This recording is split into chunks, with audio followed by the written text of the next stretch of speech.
triangulação do círculo. Vejo que já estamos aqui todos. E então podemos dar início a este primeiro episódio da triangulação do círculo. Num sorteio que eu desconfio que foi viciado pelo resto do pessoal, que vão me dar o pontapé de saída. De certeza, houve aqui já uma máfia. E eu sou o Miguel Agramonte e estou-vos a falar de Aveiro. Olá a todos, eu sou o Max Spencer Donner e estou-vos a falar de Faro. Olá a todos, eu sou o Daniel e estou a viver no deserto. Aqui é a margem sul, tadinha. Tinha... Ele não quer concretizar, tem medo que as filhas deixem de falar com ele. Bom, e nós três damos as boas-vindas a mais este triângulo de conversas e onde semanalmente, a partir de agora, estaremos sempre com a vossa companhia e, naturalmente, também ouvindo-vos nas várias redes sociais que por aí assim andam. Estávamos a falar... E mesmo se não estiverem, nós continuamos a falar, que nós gostamos disto. Sempre. Não, nós fazemos isto um desporto. Sim. Portanto, não podemos sair de casa para fazer um desporto mais ortodoxo. Damos à língua. Dar à língua. Daniel, é a tua parte, querido. Podes entrar e dizer o que tens a dizer. E estávamos a falar daquela situação que tinha a ver com os novos modelos das sociedades democráticas. E que, ou dito de outra forma, que tem a ver com os chamados estados de exceção, por esse mundo fora. E eu, se calhar, teria-me a começar de este e depois seguia para o oeste, como, por exemplo, nas Filipinas, não é? Onde o presidente decide que as pessoas ou morrem do vírus ou então morrem dos tiros, porque tanto a polícia como o exército estão autorizados a disparar sobre quem ousar pôr um pé fora de casa. Quer dizer, o senhor Duterte não é propriamente alguém que a gente deva... alguém que nós possamos chamar democrático, não sei qual é a vossa opinião, mas calculo que seja a mesma que a minha. O senhor Duterte tem feito toda a espécie de coisas inimagináveis, incluindo construir esquadrões de homicídio qualificado em nome do Estado, basicamente para tratar de pôr ordem no assunto. Portanto, não espanta que ele resolva o coronavírus assim, digo eu. É mais fácil resolver as coisas ao tiro do que realmente pôr as instituições, os hospitais e a população capaz de combater um vírus desta espécie. Então, e isso não é uma espécie, sei lá, de governar por decreto, como, por exemplo, o Sr. Orbán fez na Hungria? Não é outro tipo de tiros? Pois, isso é uma bela questão que pode colocar, mas é o seguinte, é tudo farinha do mesmo saco, basicamente. Seja nas Filipinas ou na Hungria, o que lhes interessa é assambarcar o poder. Há pessoas que assambarcam comida, há quem assambarque poderes ou papel higiênico. Ou papel higiênico, exatamente, como é tão importante numa sociedade moderna. Quanto ao papel higiênico, eu já disse que o pessoal está com falta de atenção, porque neste momento deviam estar a investir era em preservativos, porque eles estão lá todos, os supermercados são cheios de preservativos, e quando isto acabar, a corrida vai ser aos preservativos, portanto façam um investimento agora. Eu posso lhe dizer que o continente tem agora um express de entrega em casa de preservativos no máximo de 2 dias. Estás a ver? E eu desconfio que isso tem a ver com o esperado baby boom. Quem é que espera 2 dias? Quem é que espera 2 dias? É que eu já vou esperar aqui 2 dias. Estávamos nós nas Filipinas e já estamos no express dos preservativos. Exato, e no baby boom. Porque eu já estou à espera também dos o Bernardo Corona ou a Corona Elizabeth, que vão ser uns nomes que daqui a 9 meses. Ou Corona Elizabeth. É a única maneira de aturar isto. Não, mas já tínhamos passado para a Hungria, que também acho que é uma situação interessante, não é? Aliás, a Hungria, eles dizem agora como é que é? Agora, quem difundir fake news pode ser preso. Miguel, sobre... Miguel, a situação, enfim, a situação é toda ela interessante em todo o sítio. Isto parece por simplesmente o bicho, este bicho que agora chegou, o rei da bicha do corona. Parece a cereja no topo do bolo de toda uma construção que vinha devagarinho a subir, e que isto apenas agora é o que faltava para o bolo estar completo. Ou seja, toda a minha gente que quiser aproveitar agora para impor tudo o que seja de mais extremo vai conseguir fazer.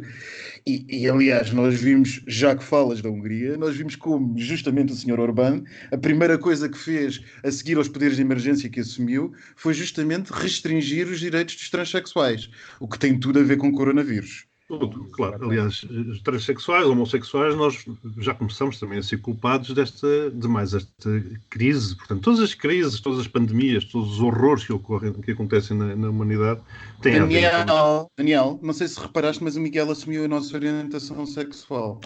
Não sei se reparaste, só queria notar neste... God. Posso passar a explicar que o círculo que tem a ver com o logotipo da nossa triangulação do círculo, não triângulo, que tem a ver com a triangulação do círculo, tem a ver precisamente com esse símbolo que sempre foi odiado, não é? Por toda a gente. Como assim? O círculo não é a roda da vida sexual do Daniel? Desculpe. Continuando, amigas, continuando. Vamos chamar isto de triangulação do bucaque. Bom, portanto, aqui a situação sabe, é preciso explicar às pessoas, que há pessoas às vezes que não podem saber. Um bucaque é uma receita de bolo. Mas eu tinha passado rápido por cima da coisa, salvo seja. Daniel, tu ainda vais fazer com que nos denunciem. Continua lá na Hungria. Vá. Mas, Max, a situação do PNP foi sempre a situação em que os regimes autoritários se foram tipicamente estabelecendo. Enfim, a não ser que seja por um golpe, naturalmente, de Estado, mas o PNP tem sido uma metodologia muito, muito interessante, não é? Aliás, vê como, por exemplo, no Brasil, e já lá iremos, também o PNP tem sido a estratégia do Bolsonaro após ter ganho as eleições. Portanto, ele é eleito, democraticamente eleito, mas depois PNP, a coisa vai andando. Não é? PNP é uma estratégia muito interessante e é uma estratégia psicológica que funciona sempre bem. Ela sempre funcionou, se vocês repararem. E sempre. Não é preciso nós sairmos das nossas fronteirazinhas. Basta nós olharmos para as nossas redes sociais e vermos como todas as pessoas, ou quase todas as pessoas, estão divididas em grandes grupos de tendências no meio deste estado de emergência. E há ali um determinado grupo bastante vocal, como se diz agora, e que é muito mais relevante do que um partido de Chega ou quer que seja, que é um grupo que está permanentemente a pedir mais restrições de direitos, mais limitação dos nossos direitos, mais redução das nossas garantias, porque só assim é que vamos conseguir chegar à salvação da pátria. Não está em causa debater se é verdade ou não. Não é isso, não, eu não ponho em causa essa questão agora. O que eu estou a dizer é que é engraçadíssimo notar, ou é interessantíssimo notar, como são as próprias pessoas que pedem mais e mais e mais e mais. Mas isso sempre foi assim, Max. Exatamente. Em nome da segurança, os povos sempre tiveram dispostos a abrir mão dos seus direitos. Não é? Oh, meu querido, depois sempre foi assim, mas tu que és mais velha já viste outras coisas. Eu e o Daniel estamos a ver pela primeira vez. Oh, meu querido, não venhas com essa coisa, porque os livros de história servem para alguma coisa. Mas você, podes ver que quando foi o 11 de setembro, a sociedade teve uma mudança drástica, que foi a segurança passou sempre a ocupar um lugar primordial. E isto já não é de agora, nem é de há um ano atrás, nem é com este senhor, já vem muito mais atrás, com as raízes. Vivemos numa sociedade securitária, por isso todos os assuntos à volta da segurança assumem uma especial importância tal que toda a gente assume que tem que ser o caminho a seguir, que é o caso aqui da pandemia, que é, os meus direitos que se lixem, eu quero é que o bicho se vá embora, que eu quero ir beber umas bejecas para a praia. Por acaso já íamos. Já começa a ser um bocado acertável. Comer uns rojõezinhos. Mas olha lá, falaste no 11 de setembro e reparaste que houve uma quantidade de direitos que foram à vida, não é? Por causa precisamente de questões de segurança. Quer dizer, aquelas prisões, Guantánamo, etc. Estou a falar de direitos humanos. E ainda existem. Não se esqueçam que estamos em 2020 e esse tipo de prisões ainda existe. Por isso, o que era temporário passou a ser definitivo.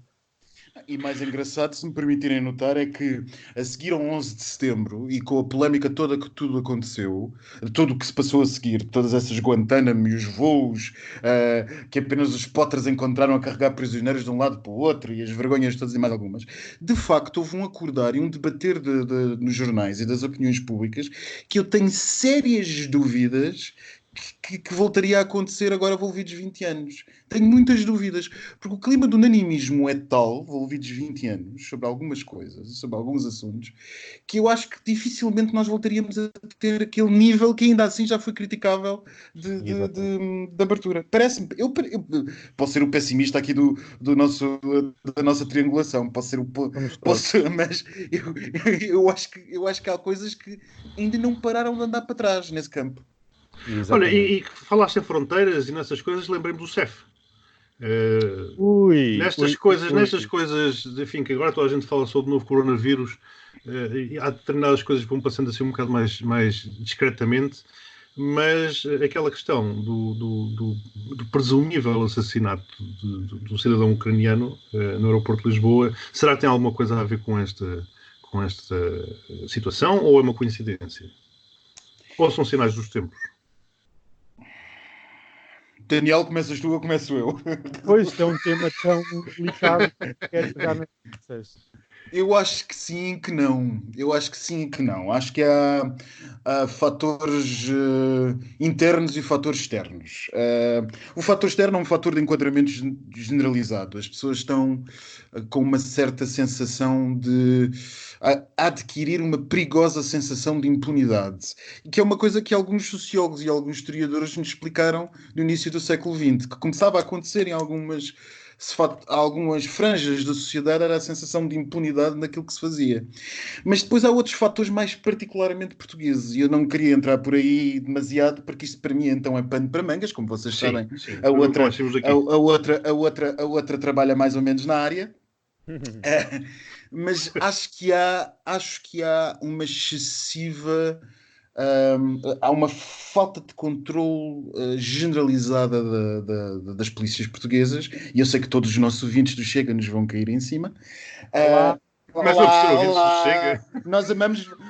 Nós amamos vocês. Bom, adiante. Mas há uma falta de controle, só que não. Há uma falta de controle generalizada nas polícias portuguesas, e essa falta de controle tem muito também a ver com a maturidade democrática do país, porque se nós gostamos sempre de nos encher e dizer que só somos um país democraticamente muito maduro, o que é facto é que procurar saber o que acontece dentro das polícias em Portugal é uma coisa que ainda põe muita gente de cabelos em pé. E debater como é que recorrentemente neste país pessoas aparecem sem cabeça, porque não é a primeira vez, vocês se calhar lembram-se de um caso aqui há uns tempos na GNR, há uns largos anos atrás, quando um corpo apareceu sem cabeça, e a cabeça por acaso foi a GNR que a cortou, salvo erro, isto terá sido há 10 ou 15 anos. Permanentemente as pessoas caem nas esquadras em Portugal e não se percebeu o que é que acontece nas esquadras, se elas têm se há sempre chão acabado de lavar ou o que quer que seja, e não se percebeu muito bem. Não se percebeu, e depois também não se percebe muito bem quais são as consequências dos relatórios das inspeções sei lá, aquilo cada governo muda, mas acho que agora da administração interna continua a chamar-se Inspeção-Geral da Administração Interna, porque nunca há propriamente grandes consequências. Agora, o que é verdadeiramente novo nisto, e desculpem lá estar a falar tanto, o que é verdadeiramente novo isto é, a ser verdade, claro está, é o arrojo, a audácia de se cometer um crime destes em pleno aeroporto da capital, no principal aeroporto do país, a audácia de saber que se pode cometer isto e que se pode, tendencialmente, se comete, achar que se sai impune, ou seja, que há um compadrio qualquer corporativismo que permite que isto saia impune, e depois, a ser verdade, o que alguma imprensa séria, digo eu, diz, que é alguém dizer no meio disto tudo, bom, hoje já não preciso ir ao ginásio. Pois, e entretanto o corpo aparentemente foi ou teria sido achado na via pública, pelo menos ao que consta também.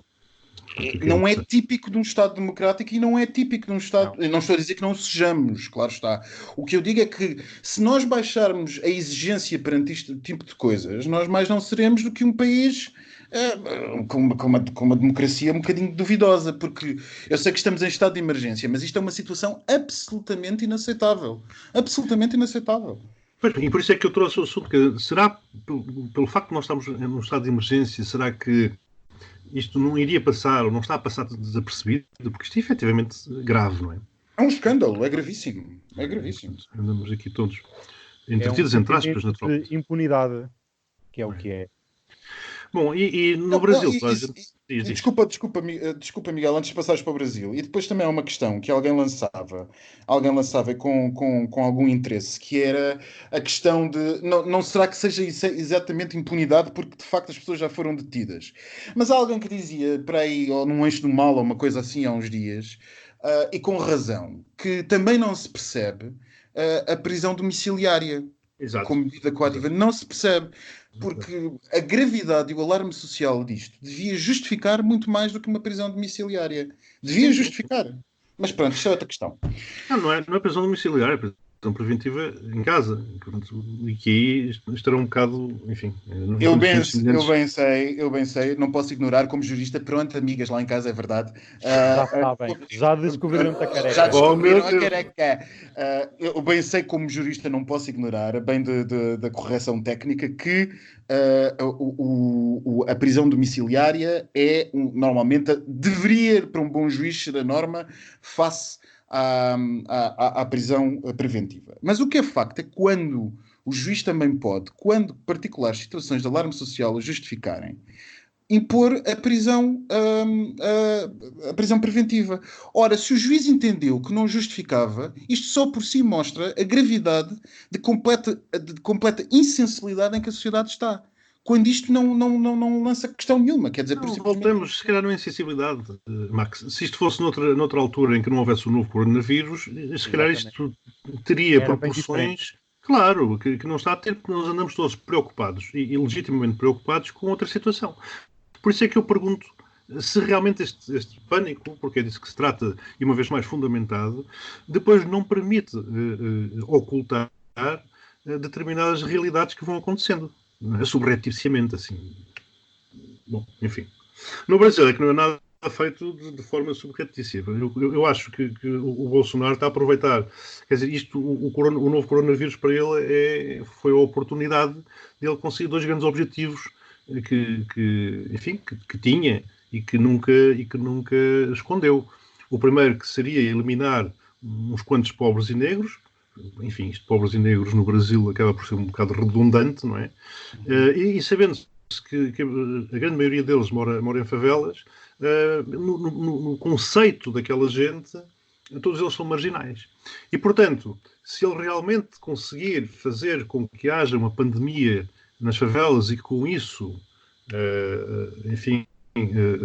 leve à morte, aqui estava a morte de uma série de pessoas, ele não precisa desmetralhar, como uma vez disse. E, por outro lado, tendo o caos instaurado no país, naturalmente que as pessoas vão clamar, uma vez mais, pela segurança, pela ordem, e aí ele tem a possibilidade de pôr o exército nas ruas e impõe um regime militar, como aliás foi sempre o seu sonho. Portanto, são estes dois aspectos que eu acho que o novo coronavírus lhe dá, enfim, como oportunidade dele conseguir levar avante o grande sonho dele, matar aquilo que eles chamam de marginais, portanto, naquela linha do bandido bom é bandido morto, e conseguir impor um Estado militar ou militarizado. Não é? Portanto, eu acho que o vírus aqui é a grande oportunidade do Bolsonaro.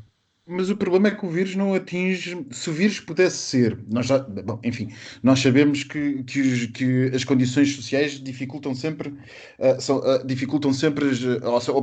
as doenças são tanto piores quanto as condições sociais das pessoas forem, não é? Mas o problema é que este vírus é capaz de atingir também a base eleitoral dele. E também aquele que os apoiam. Aqueles claro que o apoiam. É claro e, portanto, até que ponto, não sei, até que ponto é que ele estará disposto a fazer esta jogada perigosa? Isto é uma jogada muito perigosa. Mas como ele é desequilibrado, quer dizer, se calhar não percebe também muito bem as implicações desse tipo de estratégia, não é? Portanto, ele vê no curto prazo, no muito curto prazo, vê um palmo à frente do nariz e é aquela oportunidade que ele depois vai cavalgar, não é? Portanto, agora, a partir de... Diz. Não achas que para chegar a esse estado já puseram o Bolsonaro fora do lugar? Porque para chegar a esse estado é porque o país está numa crise de tal forma, seja social ou económica ou de saúde pública, que eu não sei se ele aguenta ficar no cargo até esse ponto. Porque, pois, também não sei. Eu sabes, não é? Que aquilo no Repara, Brasil, em termos de política... Sim, mas repara, o vice-presidente dele é um militar. Naturalmente, neste momento, ninguém fala em depor o presidente, porque seria a pior altura para o fazer. Claro. Portanto, a estratégia neste momento é transformá-lo numa espécie de rainha da Inglaterra, que está ali só para fazer as macacadas. E digo macacadas porque outro dia havia um sócio a fazer umas brincadeiras com as bananas, portanto, literalmente com as macacadas. Enquanto depois, quem sabe e quem pode, vai governando, nomeadamente os governadores, vão governando o país. Agora, é o que eu digo. Nada disto impede de que realmente esta estratégia se tenha elaborado na cabeça dele. E no Peru, que os homens saem de casa às segundas, quartas e sextas, as mulheres às terças, quintas e sábados, é verdade, e aos domingos ninguém sai. Faz lembrar aquilo que se chama em São Paulo o rodízio, que é tu tens matrículas de carros que não podem sair à rua em função dos dias da semana. Portanto, no Peru eles conseguiram fazer o rodízio das pessoas. Ela disse rodízio e homens na rua e eu pensei noutra coisa. O que leva ao chamado país do Grindr. Como é que andará o país do Grindr? Não sei, eu sou pudica casta, não faço a mínima ideia. Daniel? Daniel, diz lá. Desculpa aos ouvintes. Não, eu também não sei de nada, não me encontro nessas redes sociais, mas deixo um aviso para todas as ouvintes e ouvintes que estejam connosco, que é desinstalem já essas aplicações. Claro. Vocês vão ser perseguidas através dessas aplicações. Fujam, façam como era antigamente, vão para a mata, vão para a casa de banho, olha, façam como no Peru, homens só saem à segunda, aproveitem. Olha, achas que o pessoal vai ser perseguido ainda mais? Porque há países que já o fazem, não é? Mas tu achas que agora com estas novas... Acredito piamente que a forma mais fácil de perseguir alguém hoje em dia é através das redes sociais ou através de alguma outra aplicação. E então o Grindr ou outras aplicações desse género traz ao de cima todos os nossos segredos e todas as nossos fetiches e fantasias. E é muito mais fácil pegares numa pessoa se lhes apresentares os textos que elas enviam no Grindr. E as pessoas começam logo a quebrar. Amigas já sabem, todas a enviar nudes para o Daniel. Tudo! Hoje é domingo! Ao domingo ninguém sai no Peru, não é? É dia do Senhor. Pronto, já perdemos os ouvintes do Chega, agora vamos perder os crentes. E os do Bolsonaro, não se esqueçam. E se tivermos algum apoiante do Ter, também já perdemos. Já foi. Já foi, não sei o que é que se passa.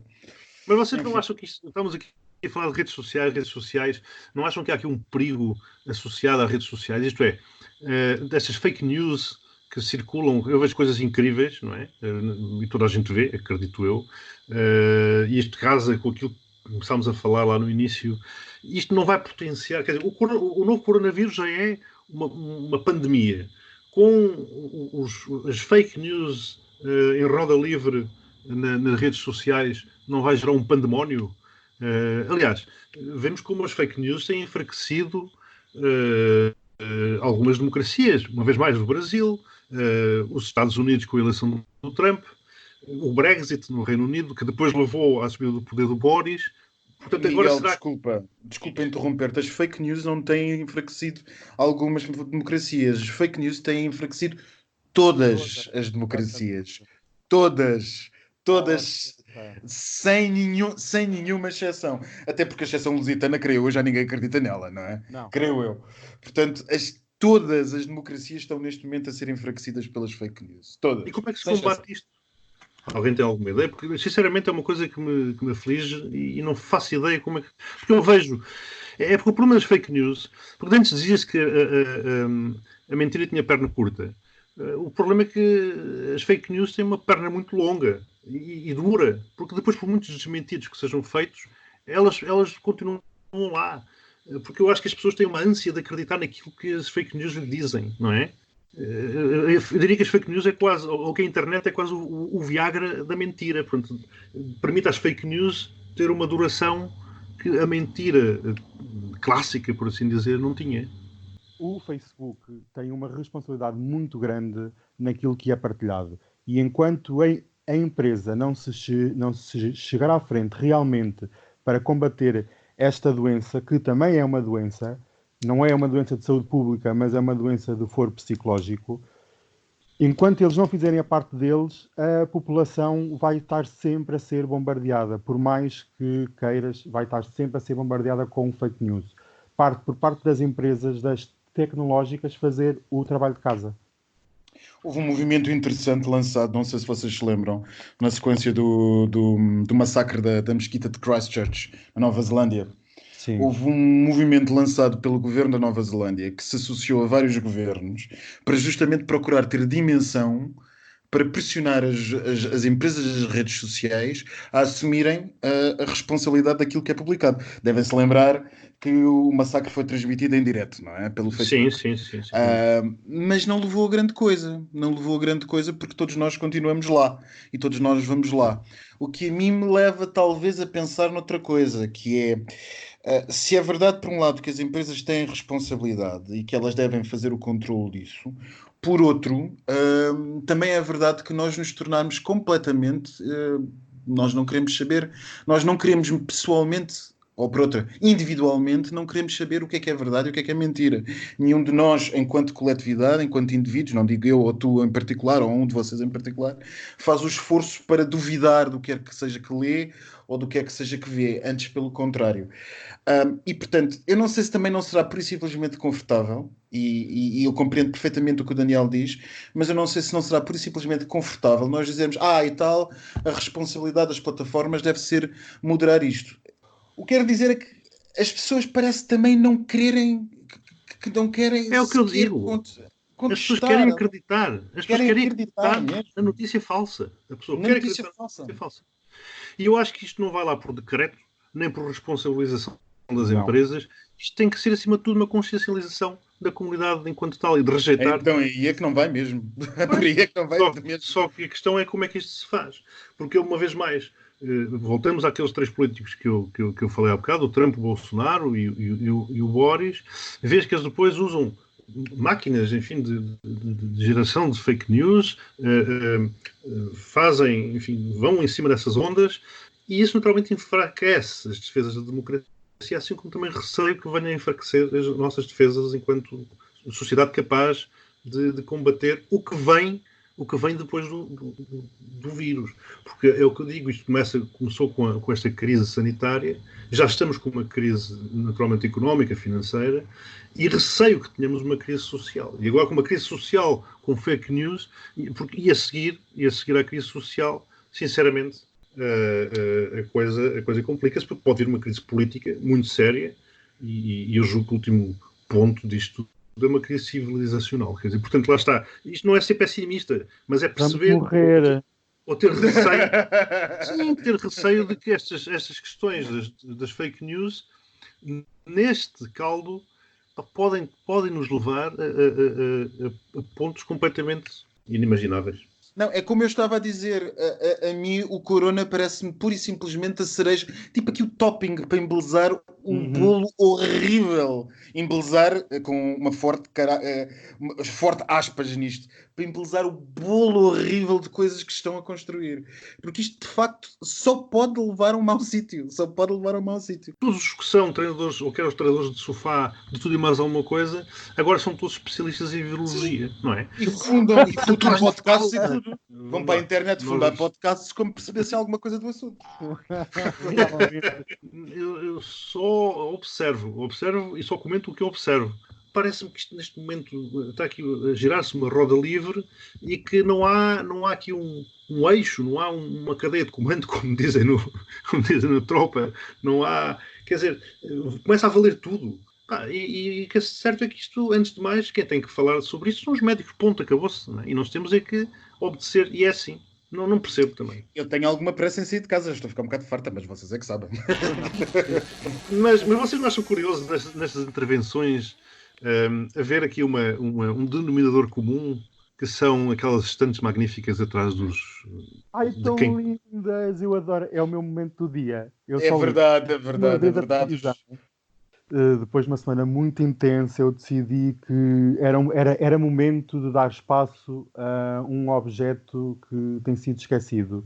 As estantes é uma espécie em vias de extinção, como nós sabemos. A internet tem dado cabo das estantes e dos livros, mas as estantes têm preenchido o meu dia, sempre que as vejo na televisão. Estou sempre à procura de estantes. Quando não há estante, mudo logo de canal. E cheguei a uma conclusão que é a estante da semana.